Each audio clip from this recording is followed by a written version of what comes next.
Hello. It's Brian Money here. Brian Money Bits and Spurs. I've had some questions the past week from a guy who's wanting to learn how to solder stuff. So this is kind of to give him some help, and maybe somebody else who wants some help with low heat solder to get started. It's not the easiest thing to work with, but it is affordable, and you can get some things done with it if you're trying to learn. So, with that being said, I will take you to the low heat solder. This comes in a roll like that. It's real bendable and pliable. This is actually, it's made in my whole state of Mexico. Just kidding. Solid wire. I think this was like $32, but it's acid free. It's got to be acid free. And with acid free, you want to use C-Flux, and it's gray. It's gray paste. There's another, I think, acid core. I don't know all the details on the flux, but what I've learned and what I use. It's what I learned how to use these two things. There is another type of flux that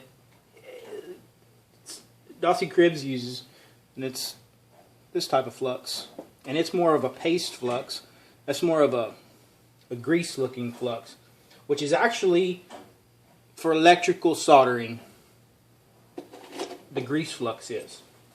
Anyways, what I'm using, what's easy for me, is these two things. You can use either fluxes, I believe. I'm not real sure on that, but this is what I use. The C-Flux, paste, gray paste, and solid wire. Acid-free, not acid core, acid-free, silver solder. And a torch. I don't use acetylene. It's too hot. It's too hot. It'll burn up everything. I use propane and oxygen.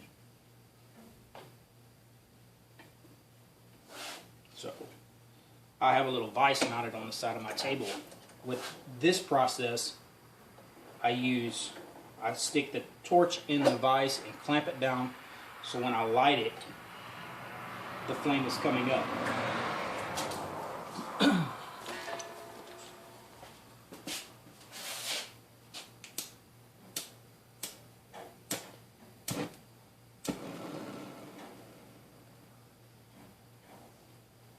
That's just straight propane.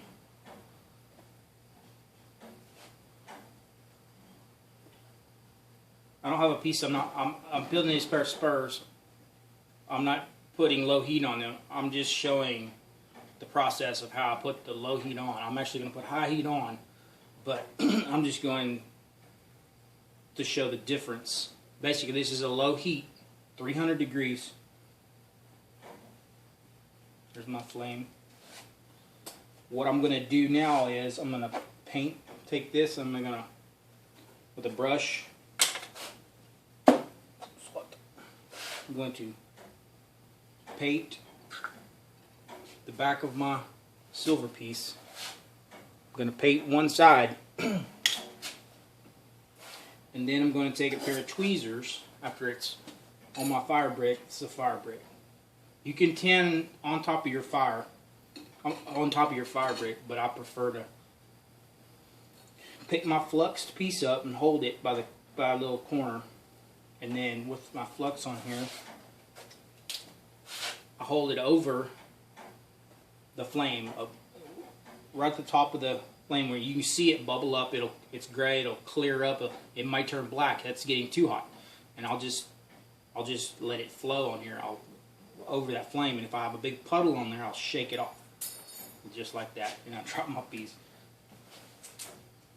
Then I'll let it dry. I'll do all my silver. On low heat, if you got bends in your spur, you need to pre-shape your pieces. For instance, if I was going to put this piece on low heat on this spur, I have to pre-shape it for the low heat. You don't have to, it's just easier. I appreciate bigger pieces for high heat also. You're also going to need these little cotter pins if you got a bunch of different pieces. I don't use these no more. They're all rusted up from the heat. It's just a cotter pin opened up and bent out. This is a straight cotter pin. This one is bent in. This will slide over the spur. Your spur's held down. Your piece is right there. This will slide over and hold your piece.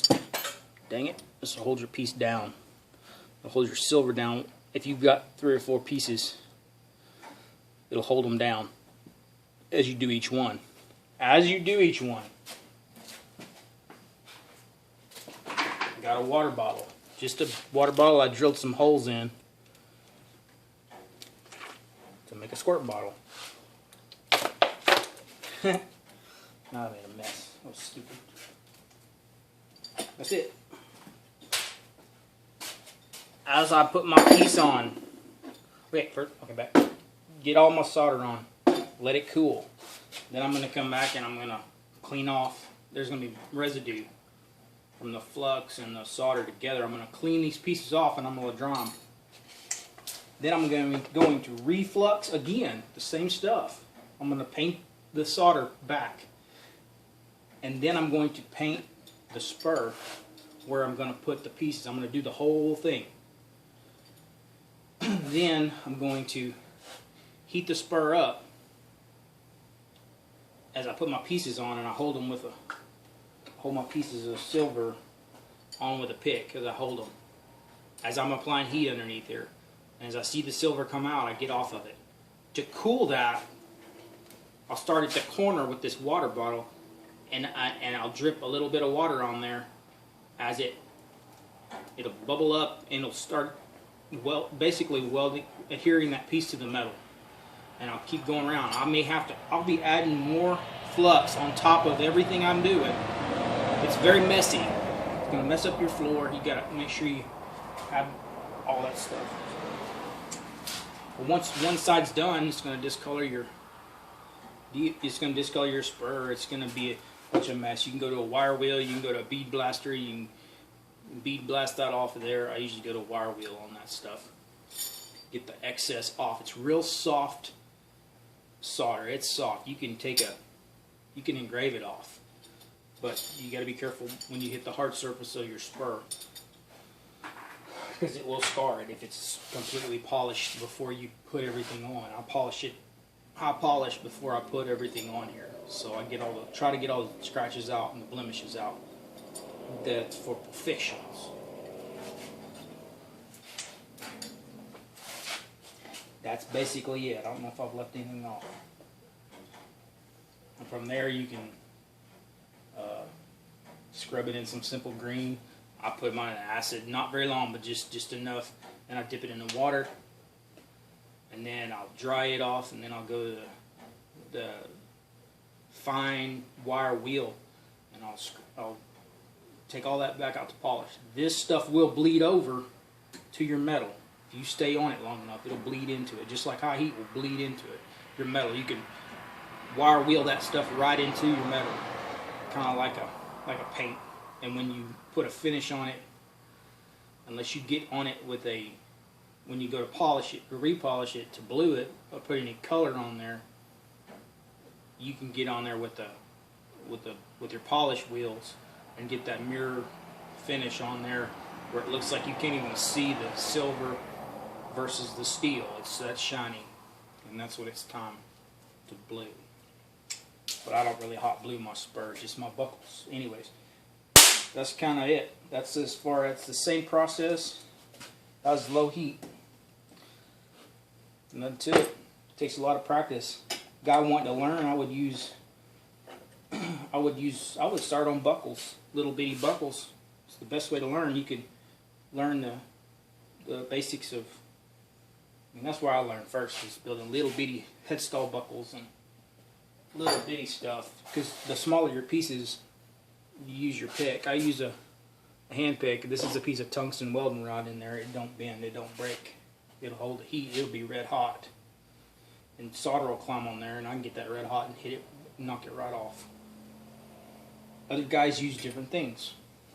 This is just what I use. And if I've misquoted anything in the process of this, I'm sorry. I'm not an expert.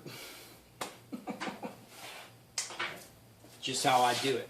So, hope that helps somebody. I don't give all this information out for free. I really don't, but I do. The guy that asked me to make this video, you can thank him, and I don't remember, I was going to say his name, but he was very respectful to me, and his wife was, and they asked me, and I understand their dilemma and their frustration, or his frustration. So I'm just making this video for him, basically, because his wife asked me if I would help, or how much it would I would charge to teach him. And when she said that, I'm not going to charge to teach this stuff like that. So I'll just put it out there, and that's just basically how it works with me. But you're not going to get your pieces adhered perfect the first time. If you do, you're lucky. High heat's hard to work. It's helpful to have those little cotter pins. They're like 3-inch cotter pins, and you take and push one side in so it's like a clamp. And they're going to get hot, and you can bend them, and I've bent them past each other to get spring back in them to keep them tight. But you got 4 or 5 pieces on there. You're going to have to constantly be moving those and taking them off or leaving them on, or whatever. It just takes some time, and the more you do these things, the easier it'll become, like muscle memory. And that's it. So hopefully that'll help whoever or whatever. But I appreciate the kind compliments and everybody that asked me questions. I appreciate it. And I appreciate also when people say, you're the best, or, you know, I'm not, really not, and I'll tell you straight up, I'm not. There's guys way better than me doing this stuff. I am envious of those guys. Their stuff is so flawless, so pretty, so beautiful, their work. Mine is not even in comparison to some of those. Their prices are probably a lot higher, but it's understandable. They probably got a lot more time into the pieces that are just perfect. But even they will have flaws in their stuff that they only know about. That as perfectionists in this craft, only they know, and only they hold themselves. Man, I know where that's at. It ain't perfect, and it never will be. But if you're always striving for that perfect look, that perfect piece, you're going to build quality stuff. If you half-ass anything in this stuff, it will show. Half of my whole beginning, from critics to friends of mine to family, always told me, get cleaner on your metalwork, get cleaner on your metalwork, get cleaner on your metalwork. That was all I ever heard. And that they beat that in my brain. And I still need to get cleaner on my metalwork. And that's what I'll tell the next person. Get cleaner on your metalwork. Get the grits of sandpaper. Get the scratches out. Make it as picture perfect as you can. If you think in your mind, oh, that's good enough, that's when you need to go back and get down there and polishing some more, because it isn't. That is my thoughts on it. That's my philosophy on this stuff. So that's how I deal with it. Anyway, low heat solder. Thank you for being respectful and asking me to make a video or some help. Like I said, I hope this has helped whoever needed to be helped. And if I've made a mistake, hey man, make your own videos. This is how I do it up in here. And everybody wants to be a critic. That's cool, that's fine. I have no problem with anybody else making a video. If you got a different way that I'm doing it that you may see, I would appreciate your input, and I would be respectful and appreciative of your time. That's all. It's all good. God bless, and keep learning always in everything. Keep learning.